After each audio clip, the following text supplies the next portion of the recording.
Hello class 12 Bihar board के students, कैसे हैं आप लोग? बच्चे बहुत अच्छे होंगे और आपकी पढ़ाई एकदम बहुत अच्छे से चल रही होगी। जी हाँ, एग्जाम का बहुत कम ही दिन बचा हुआ है, तो आप बढ़िया से धुआंधार मेहनत कर रहे होंगे, है ना। और लग भी रहा है क्योंकि आपने यूट्यूब पर सर्च किया इंडियन सिविलाइजेशन एंड कल्चर का VVI ऑब्जेक्टिव क्वेश्चन, तो मेरे को लग रहा है कि आप बढ़िया से पढ़ रहे होंगे। जी हाँ, मेरा नाम है विजेतानंद, आप देख रहे हैं आप ही का चैनल एकलव्य वाटिका, मेरा कुछ नहीं। तो जी हाँ, तो भाई आज के इस वीडियो में हम लोग इंडियन सिविलाइजेशन एंड कल्चर का मोस्ट VVI क्वेश्चन करने वाले हैं, ठीक है। तो लगभग 20 से लेकर 25 ऑब्जेक्टिव क्वेश्चन रहेंगे जो कि बहुत ही VVI है, जो 2023 में आने वाले हैं। इसमें से 2-3 ऑब्जेक्टिव तो फंस ही जाएगा, डेफिनेटली बात है। वीडियो को शुरू से लेकर अंत तक देखते रहिए, और अगर वीडियो अच्छा लगे तो इसको शेयर भी कर दीजिएगा अपने दोस्तों के साथ, ताकि आपके दोस्तों का भी भला हो जाए। जी हाँ, स्टार्ट करते हैं। तो यहां पर क्वेश्चन आएगा, और यहां मैं एक बार और बता दूं कि यह जो है ना, ये जो वीडियो है इसके थ्रू आपका टेस्ट भी हो जाएगा। 20 से 25 क्वेश्चन आएंगे, तो आप क्या कीजिएगा, हम ना जैसे ही कोई क्वेश्चन आएगा ना, यहां पर क्वेश्चन आएंगे तो आप वीडियो को रोक दीजिएगा, उसमें से पहले आप आंसर सेलेक्ट कीजिएगा कौन होगा इसका, और आंसर सेलेक्ट करने के बाद आप अपना ना मार्क्स नोट करते रहिएगा कि मेरे को ये सही हुआ, ये सही हुआ, ये सही हुआ। और अंत में जब ये टेस्ट कंप्लीट हो जाएगा तब आप कमेंट में आपको कितना मार्क्स आया वो लिख के बताना, ठीक है, जिससे आपको पता चलेगा ना कि हम कहां पर अभी हैं, मेरे को कितना और मेहनत करना चाहिए ताकि मैं बोर्ड एग्जामिनेशन में बहुत अच्छा स्कोर कर पाऊं। तो इसीलिए जो है ना, आप जो है मिलाते जाए, टिक लगाते जाए कि आपका कितना सही होता है, लास्ट में जरूर बताएं। जी हाँ, स्टार्ट करते हैं। पहला क्वेश्चन आपके स्क्रीन पे ये रहा, क्या है? Mahatma Gandhi has written the lesson. Mahatma Gandhi कौन सा लेसन लिखे हैं? जैसा कि हम लोग जानते हैं, हम लोग अभी चैप्टर पढ़ रहे हैं, यानी उसका ऑब्जेक्टिव क्वेश्चन कर रहे हैं। वो कौन सा चैप्टर है? Indian civilisation and culture. तो डेफिनेटली बात है, महात्मा गांधी कौन सा लेसन लिखे होंगे तो आपको तो पता हो ही गया होगा। तो ये इसका आंसर हो जाएगा, आंसर हो जाएगा। पहले हम अगर इसका ऑप्शन पढ़े तो ऑप्शन क्या है? ए नंबर ऑप्शन है I have a dream, B है द आर्टिस्ट, सी है इंडियन सिविलाइजेशन एंड कल्चर, और डी है द अर्थ। तो आपको पता हो गया होगा इसका आंसर क्या होगा। इसका आंसर होगा Indian civilisation and culture.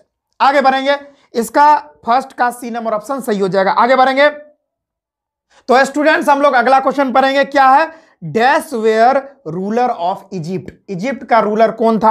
Option देखिए, आपको आंसर आ गया होगा, आप पता कर लिए होंगे, तो भाई आप टिक मारना अपने कॉपी में, जो है अपने नोटबुक निकालकर टिक मारते चलना कि मेरे को ये क्वेश्चन सही हो गया। और लास्ट में जितना आपको सही होता है वो आप कमेंट करना कि सर मेरे को इतने मार्क्स आए, है ना। चलिए आगे बढ़ते हैं।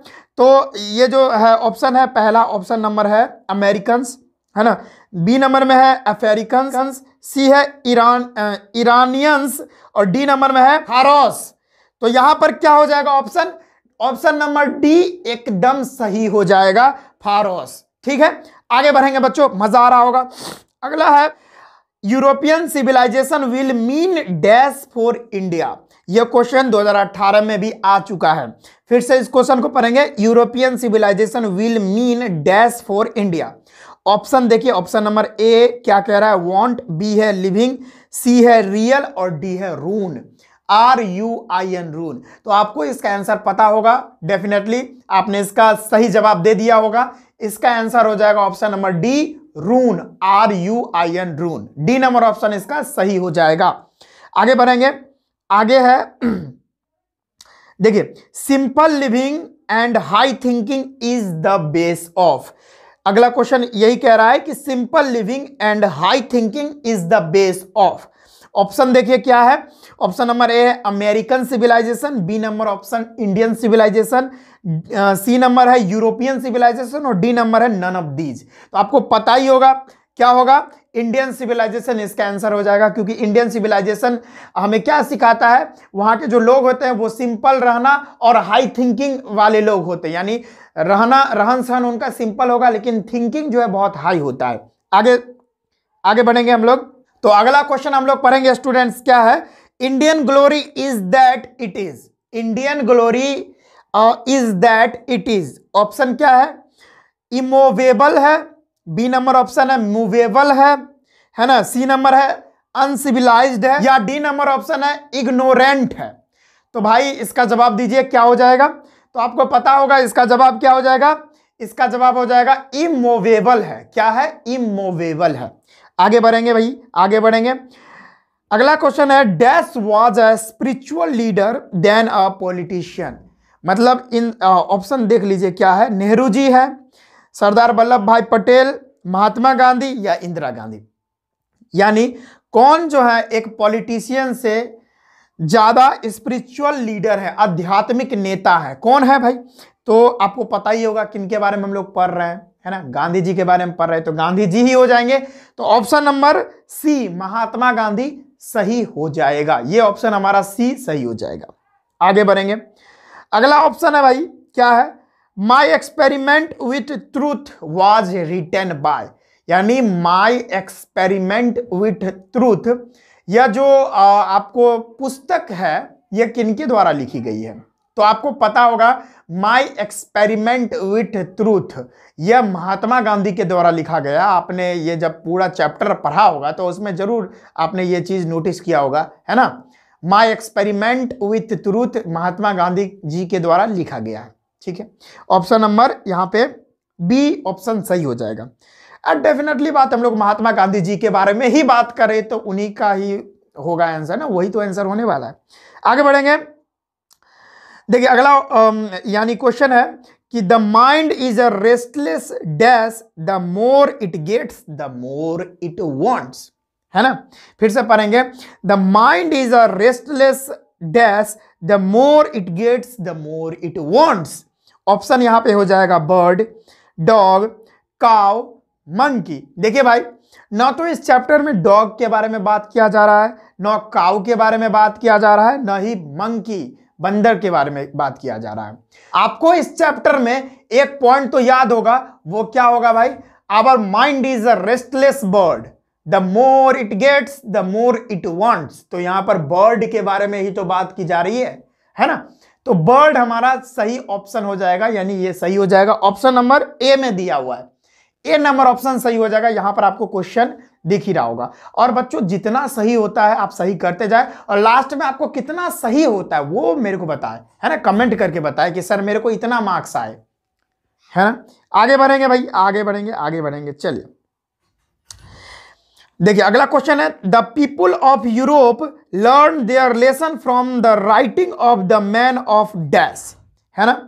तो देखिए हमारे जो यूरोप के लोग होते हैं वो जो लेसन पढ़ रहे हैं, है ना, वो कहां से सीख रहे हैं, है ना, यही इसका मतलब है। The people of Europe learn their lesson from the writing of the man of, है ना, कहां के आदमी के द्वारा जो लिखा गया जो लेसन है उसको पढ़ते हैं कौन? यूरोप के लोग, ठीक है।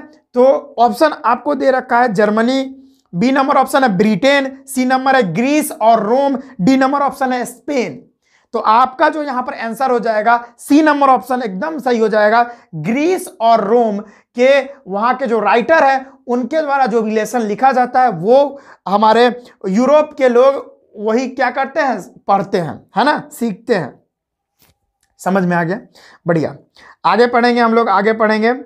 चलिए जी, चलिए आगे। आगे जो क्वेश्चन है यहां पर फिर से एक क्वेश्चन दे रखा है, वो क्या है, dash is dead against a blind imitation of western civilisation, है ना। ऑप्शन दे रखा है Nehru ji, B number option है गांधी जी, सी में पटेल जी और डी में है अंबेडकर जी। तो डेफिनेटली बात है, बात किसकी चल रही है इस चैप्टर में? गांधी जी की चल रही है ना। तो ऑप्शन यहां पर हमारा सही कौन हो जाएगा? Gandhi ji. Option number B हमारा पूरी तरह से सही हो जाएगा। आगे बढ़ेंगे बच्चों, आगे बढ़ेंगे, आगे बढ़ेंगे। अगला क्वेश्चन है, dash were satisfied with a small village. कौन जो है छोटी गांव से भी संतुष्ट है? ऑप्शन नीचे दे रखा है, पढ़िएगा। Our ancestor, B number option है जर्मन्स, डी नंबर है रोमन्स और डी नंबर है इटालियंस। तो आपको पता होगा क्या है इसका सही जवाब। आपने पढ़ा होगा ये चैप्टर तो आपको पता होगा इसका सही आंसर। ठीक है बच्चों, जल्दी जवाब दीजिए भाई, जल्दी जवाब दीजिए, क्या चीज सोच रहे हैं आप। तो चलिए इसका सही जवाब हो जाएगा आवर एंसेस्टर। हमारे जो पूर्वज थे वो छोटी गांव से भी पूरा तरह से संतुष्ट थे, ठीक है ना। चलिए आगे बढ़ते हैं बच्चों, आगे बढ़ते हैं। अगला क्वेश्चन है, has civilisation taught us to be more dash towards one another. Has civilisation taught us to be more towards one another. इसका ऑप्शन दे रखा है इनमी, बी नंबर है एंग्री, डी नंबर है अपसेट, डी नंबर है C number है upset और D number है फ्रेंडली। तो भाई इसका आंसर आपको पता होना चाहिए, इसका आंसर जो है बी नंबर ऑप्शन हो जाएगा एंग्री। ठीक है, समझ में आ रहा है? आगे बढ़ेंगे, आगे बढ़ेंगे। अगला क्वेश्चन है, ये बहुत इंपॉर्टेंट क्वेश्चन है। क्या है अगला क्वेश्चन है, our ancestor enjoyed dash rule. हमारा जो एंसेस्टर है, हमारे जो पूर्वज हैं, वो किस रूल को बहुत इंजॉय किए हैं, है ना? तो ऑप्शन दे रखा है नाइस, सोसाइटी, होम या नेशन। किस रूल को वो ज्यादा इंजॉय किए हैं? तो होम, इसका सही जवाब क्या आ जाएगा? होम। घर के रूल को वो बहुत ज्यादा क्या किए? इंजॉय किए हैं, है ना? चलिए आगे बढ़ते हैं। अगला क्वेश्चन है, wealth and luxurious do not make us dash happy. यानी धन और जो ऐशो आराम की जिंदगी है, किसको खुश नहीं कर सकती है? किसको खुश नहीं कर सकती है? तो ऑप्शन है बर्ड को, मैन को, काऊ को, डॉग को। अरे भाई, बर्ड को धन से और लग्जरियस लाइफ से क्या मतलब है? काऊ को भी क्या मतलब है पैसा से? डॉग को भी पैसा से क्या मतलब? मतलब किसको होगा? मैन को ही ना, आदमी को ही तो होगा। तो इसका सही आंसर क्या हो जाएगा? मैन। बी नंबर ऑप्शन हमारा सही हो जाएगा बच्चों। आगे बढ़ेंगे, आगे बढ़ेंगे एकदम तेजी से। अगला है, गांधी जी वेंट टू चंपारण इन।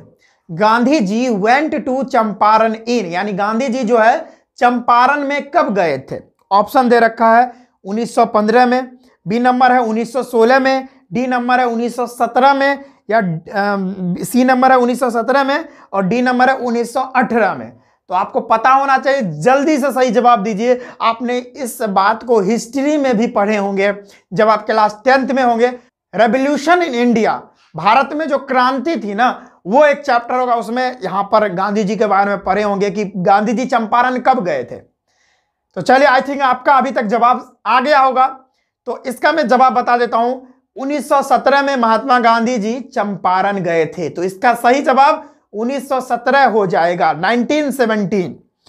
जी जी जी जी, बहुत बढ़िया। आगे बढ़ेंगे, चलिए जी आगे बढ़ेंगे, आगे बढ़ेंगे, आगे बढ़ेंगे।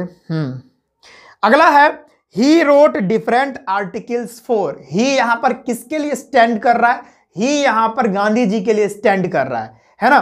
तो ही रोट डिफरेंट आर्टिकल्स फॉर, यानी कौन जो है मतलब गांधी जी जो है वो डिफरेंट डिफरेंट आर्टिकल्स किसके लिए लिखे थे?